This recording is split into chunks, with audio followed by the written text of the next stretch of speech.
Вітаю вас, паважаныя гледачы. Сёння ў праграме «Святыні Беларусі» мы наведаем невялікі беларускі гарадок Вілейку. На цэнтральнай плошчы горада знаходзіцца велічная святыня, касцёл узвышэння Святога Крыжа, які пабудавалі ў 1906-1913 годах. Лёс гэтага храма, як і многіх іншых збудаванняў каталіцкай канфесіі, быў няпросты і цярністы. Вілейка – гэта старажытны горад у Мінскай вобласці Беларусі, адміністрацыйны цэнтр Вілейскага раёна. Лічыцца, што Вілейка з'явілася каля 5 стагоддзяў таму. Цэнтральнымі славутасцямі горада з'яўляюцца два важныя архітэктурныя і культурныя помнікі – каталіцкі і праваслаўны храмы. Жывапісным чынам размешчаныя побач на цэнтральнай плошчы Вілейкі. Гэта сітуацыя вельмі ўласцівая для гарадоў і вёсак Беларусі, і ў пэўным сэнсе менавіта такія архітэктурныя ансамблі ў гістарычнай частцы беларускіх гарадоў можна нават лічыць візітнай карткай краіны. Падобную сітуацыю можна сустрэць толькі ў Беларусі. Касцёл узвышэння Святога Крыжа. Гэты храм быў пабудаваны ў неагатычным стылі. Касцёл гэты дастаткова вялікі і манументальны. Ён вельмі запамінальны знешне. Храм пачалі будаваць у першай палове 20-го стагоддзя, але гісторыя каталіцкай парафіі пачынаецца значна раней.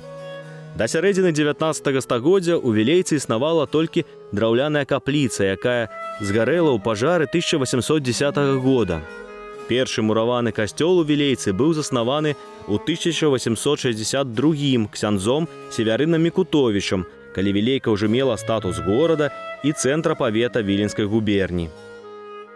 Пасля паўстання 1863 года яшчэ незавершаны будынак касцёла быў перададзены праваслаўнай царкве.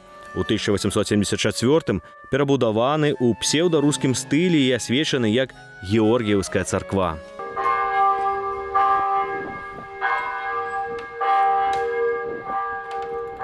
З 1897 года вілейскія каталікі пачынаюць прасіць дазвол на ўзвядзенне ў горадзе мураванага касцёла і на вылучэнне са складу касцяневіцкай парафіі асобнай рымска-каталіцкай парафіі з цэнтрам у Вілейцы. Просьбы гэтыя складаліся на працягу 7 гадоў. Дазвол на будаўніцтва касцёла быў атрыманы 23 лістапада 1906 года. Атрыманню гэтага дазвола паспрыяў выдадзены ў 1905 годзе імператарам Мікалаем II маніфест аб свабодзе сумлення.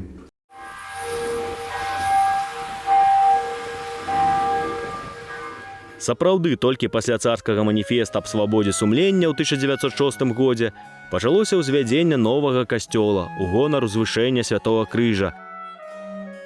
Фундатарам грошай і ўласнай зямлі для ўзвядзення касцёла, а таксама закладальнікам пры яго будаўніцтве стаў мясцовы памешчык Аляксандр Яновіч Любанскі. Калі касцёл пачаў узводзіцца, поруч з гэтым у 1906 годзе пад тым самым тытулам узвядзення Святога Крыжа была наноў утворана асобная рымска-каталіцкая парафія з цэнтрам у Вілейцы. 20 ліпеня паводле юліанскага календара 1907 года адбылося асвячэнне вуглавога каменя пад касцёлам.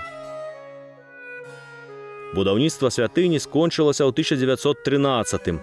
Спакойны час для касцёла і парафіі быў нядоўгі.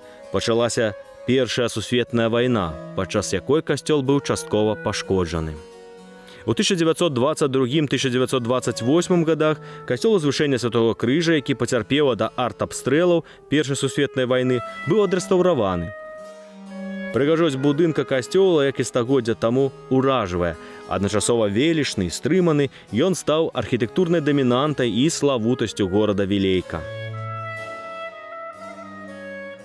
Падчас Вялікай Адчыннай вайны касцёл некаторы час быў адчынены, але ўжо ў 1944 годзе застаўся без святара.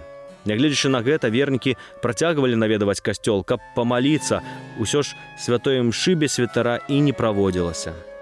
Пасля Другой сусветнай вайны касцёл быў зусім зачынены савецкімі ўладамі і ў 1946 пераўтвораны ў склад. Ад гэтага ўбранне касцёла моцна пацярпела. У 1979 годзе пачаліся працы па рэстаўрацыі храма. Напрыканцы 70-х гадоў было прынята рашэнне, каб будынак касцёла адрэстаўрыраваць і каб у будучым тут размесціць выставачна-канцэртную залу. Пачаліся даволі складаныя працы, бо касцёл на той момант даволі моцна быў знішчаны. І гэтыя працы праводзілі рэстаўратары, мастакі, якія сапраўды уклалі не толькі свае таланты, але і сваё сэрца. Яны стараліся зрабіць так, каб у святыні захаваць тое, што яшчэ было можна захаваць ад самага пачатку. Асабліва роспісы, якія былі ў гэтым касцёле. І калі мы сёння пройдземся па святыні, прыгледзімся, то можам убачыць спалучэнне старога і сучаснага. Мастакі так спрабавалі адрэстаўрыраваць, каб не знішчыць нічога таго, што яшчэ засталося ад пачатку. Вось на сценах мы можам бачыць так званыя замкі, такія лініі, якія спалучаюць адно і другое.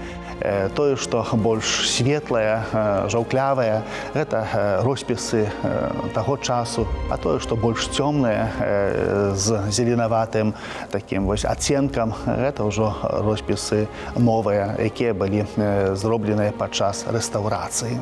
Працы вяліся даволі доўга, але яны зроблены былі якасныя, і практычна да сённяшняга дня мы бачым менавіта тое, што было зробленае напрыканцы 70-х, да працягу 80-х год.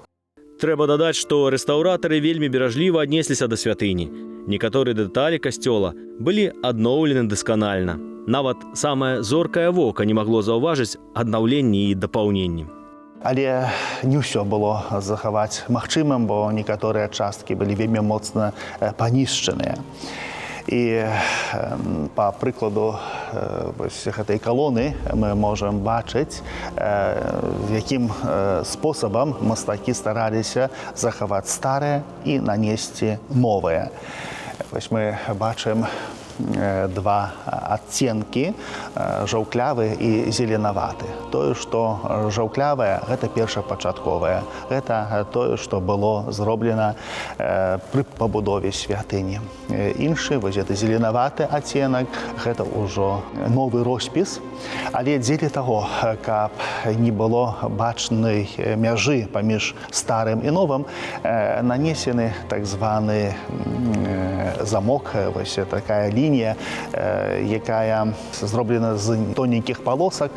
І дзякуючы чаму гэта незаўважальна. Тое, што новае, і тое, што старае. Мы бачым адно цэлае. І практычна ўся святыня, яна менавіта зроблена такім чынам. Спалучэнне старога і новага. Таму тая рэстаўрацыя таго часу, даўняга часу, савецкага часу, яна вельмі якасная, і тым, што было зроблена калісьці, карыстаемся і да сённяшняга дня. У 1988 годзе касцёльны будынак храма быў прыстасаваны пад дом мастацтваў. Пазней касцёлу быў нададзены статус помніка архітэктуры. Пасля рэстаўрацыі ў ім размясцілася выставачная зала імя Нікадзіма Селівановіча. Аднак католікі-вілейкі не пакідалі надзею вярнуць святыню. Дзякуючы іх намаганням і шматлікім зваротам гістарычная справядлівасць адбылася.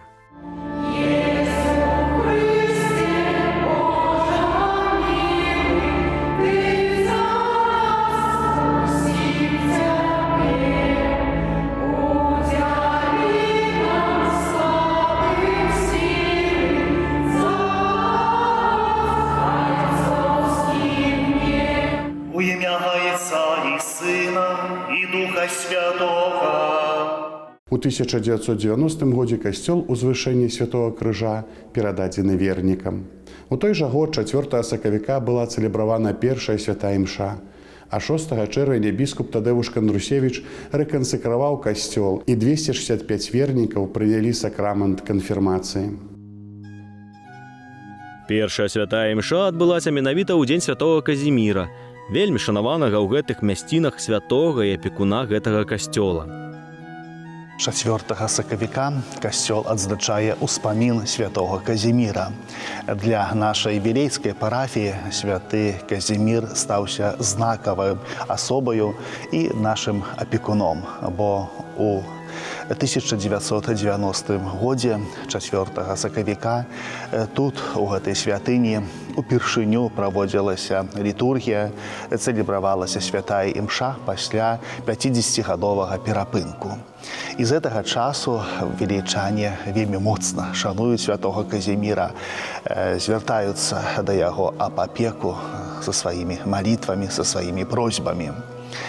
Святы Казімір жыў вельмі даўно, у 15 стагоддзі. Ён быў сынам караля, але нягледзячы на тое, што ён жыў у каралеўскім палацы, ён заставаўся чалавекам глыбокай і жывой веры. Будучы маладым чалавекам, ён вельмі шмат часу прысвячаў для малітвы. Біяграфія апісвае пра тое, што ён мог прастаяць на каленях на малітве на працягу дня, нягледзячы на тое, што святыні ў той час не ацяпляліся, яны былі вельмі халоднымі. Ён забываўся пра сваё цела, ягонае сэрца, ягоная душа узносілася да Бога. Таксама біёграфы пішуць, што ён уставаў ноччу, ішоў да святыні, святыня была зачыненая, то ён стаяў на каленях каля зачыненых дзвярэй і маліўся.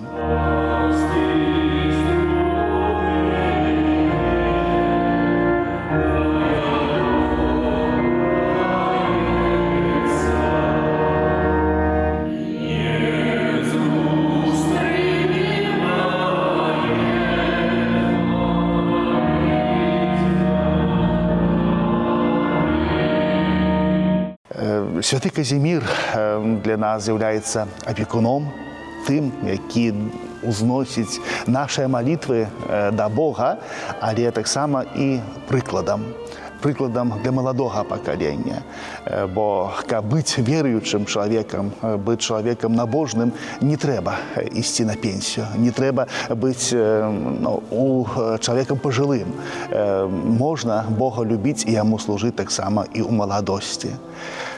Часы змяняюцца. Калісьці моладзь выхоўвалася словам. Слова, якое яны чулі з вуснаў сваіх бацькоў, бабуль, дзядуль. Цяпер прыйшоў іншы час. Час, калі моладзі патрэбны прыклад. Яны шмат словаў чуюць, і не заўсёды гэта слова даходзіць да іх сэрца і да іх розуму. Але калі яны бачаць прыклад сапраўднага хрысціянскага жыцця, яны ідуць за гэтым прыкладам. А святы Казімір для моладзі менавіта з'яўляецца тым прыкладам, які паказвае, як можна служыць Богу, а таксама, як можна любіць і другога чалавека. Святая імша пасля 50-гадовага перапынку. У той дзень мы дзякавалі Богу пра заступніцтва святого Казіміра за адраджэнне нашай парафіі і нашага касцёла. А сёння просім святого Казіміра, каб сваей апекаю паспрыяў духоўнаму развіццю нашай парафіі, набожнасці і веры, духоўнаму ўзросту, асабліва сярод дзяцей і моладзі. Калі зазірнуць у мінулае, то можна з упэўненасцю казаць, што пасля вяртання будынка касцёла рэстаўрацыя была важнай, але не першапачатковай справай. Трэба было вяртаць і аднаўляць і богаслужбовае жыццё парафіі, якое шмат гадоў запар было ў заняпадзе без уласнага касцёла. З 90-го года, 91-го касцёл ужо вядзе сістэматычнае рэлігійнае жыццё. Касцёл, ён функцыянуе не толькі па святах і нядзелях, але тут збіраюцца людзі на малітву і кожны дзень. Вілейка, гэта парафія, даволі вялікая. Тут жывуць, працуюць людзі, карані якіх з іншых навакольных вёсак, дзе вера захоўвалася традыцыяй бацькоў, продкаў. Таму і у тыя 90-е гады і сёння касцёл, асабліва ў нядзелю, у святочны дзень заўсёды напоўнены народам, людзьмі, якія прыходзяць дзеля таго, каб маліцца, каб праслаўляць Бога. У адноўленай парафіі пробашчам стаў ксёндз Эдмунд Даўгіловіч-Навіцкі. Пад яго кіраўніцтвам праходзілі працы па прыстасаванні вернутага вернікам касцёла да рэлігійных мэт і аднаўленні яго ўнутранай прыгажосці. Пасля рэстаўрацыі прэзбітэрый быў упрыгожаны неагатычным алтаром, а ў левым крыле трансепта усталяваны новы бакавы алтар Маці Божай.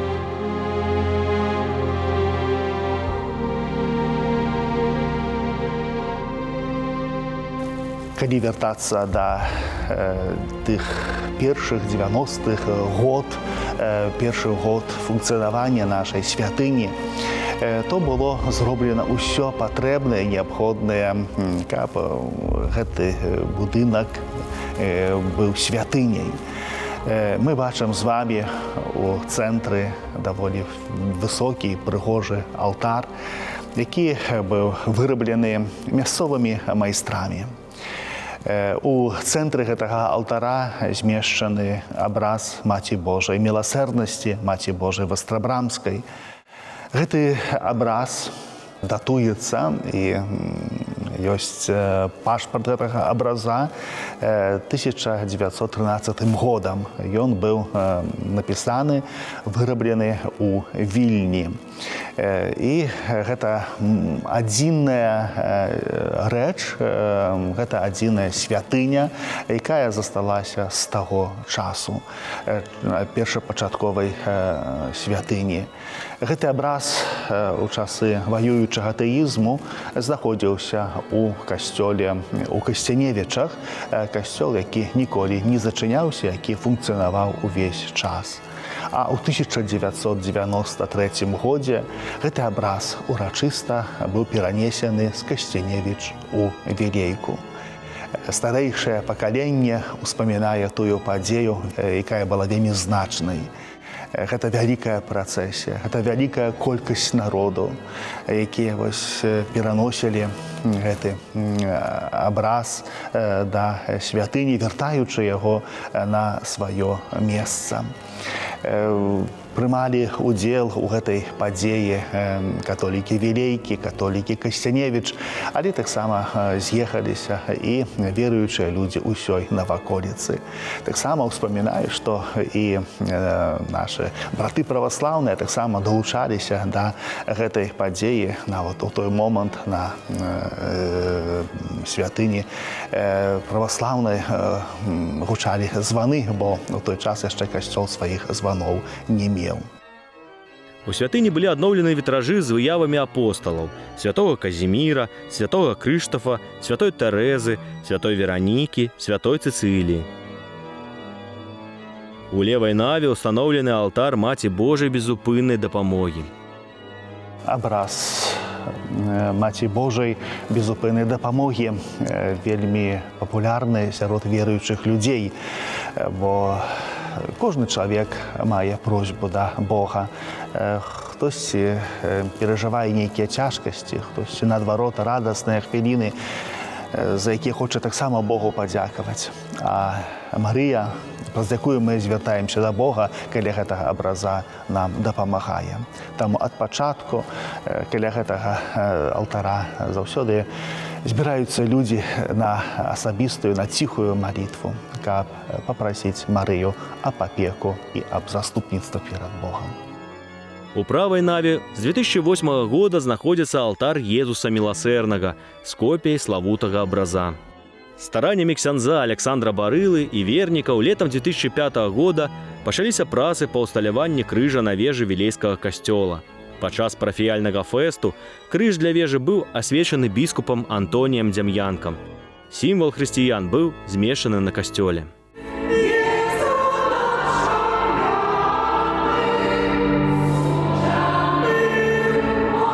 Рэлігійнае жыццё парафіі, даволі разнастайнае. Гэта і святая імша, гэта і заняткі па рэлігіі, гэта таксама і праца з хорам, гэта таксама супольныя забавы тут, на тэрыторыі касцёла, бо сапраўдны хрысціянін павінны быць і да танца, і даружанца. Гэта азначае, што павінен умець і маліцца, але павінен умець і загаспадараваць свой вольны час, каб радасць пераказвалася таксама па-божаму. І гэтаму таксама вучым дзяцей праз супольныя забавы, гульні, танцы ў тым ліку, спевы, і нават не толькі рэлігійныя, але і свецкія спевы.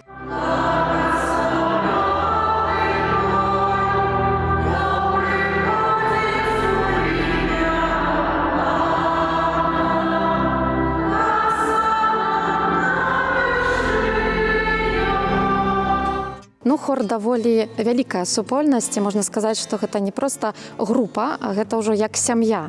Мы існуем разам ужо 22 гады, спяваем тут у касцёле. Ну і калі так падлічыць, колькі нават людзей прайшло праз супольнасць хора, ну то гэта ўжо нават больш за сотню, бо ёсць дзеці, якія ўжо павырасталі, павыязджалі далей, але на святы, калі збіраецца ўся вялікая грамада, заўсёды вельмі-вельмі прыемна.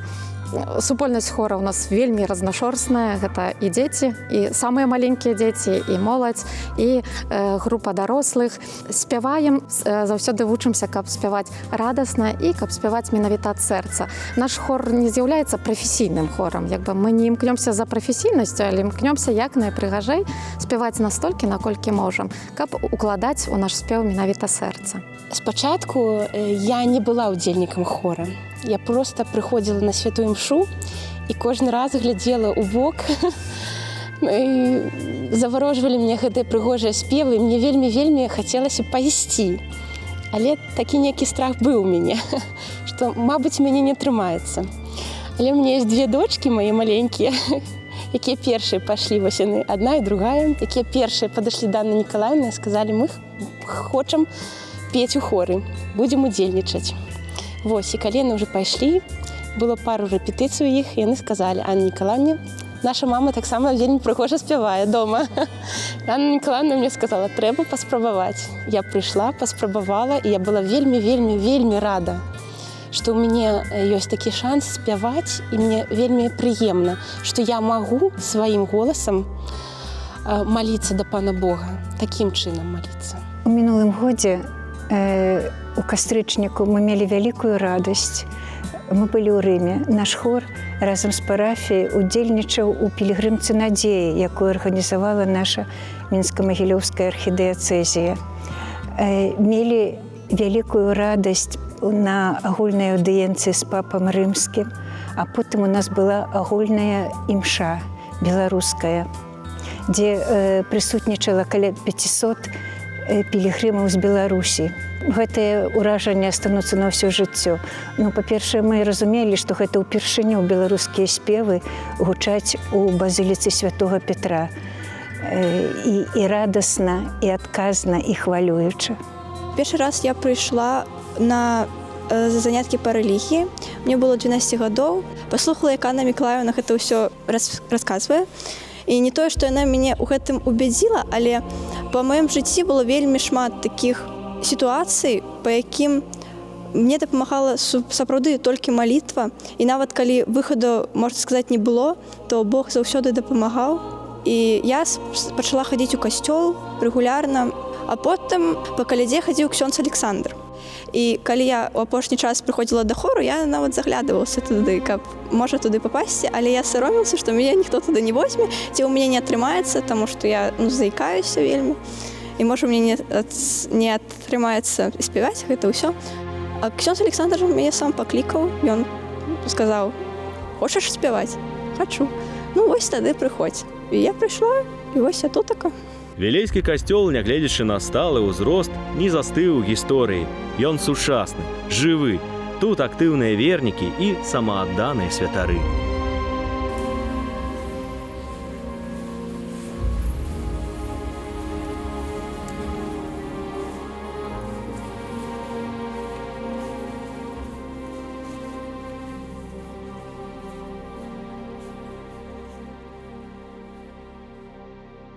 Парафія сёння гэта шматлікія літургічныя службы, дзіцячы і моладзевы хоры, хор дарослых, рухі жывы ружанец і легіён Марыі. Гэта супольнасць людзей, якая імкнецца верна ісці за Хрыстом, адзіным збавіцелем свету. Калі вы будзеце ў Вілейцы, зазірніце ў касцёл узвышэння святого крыжа, адчуйце духоўную моц намоленага месца і ацаніце хараство архітэктуры. Да новых сустрэч!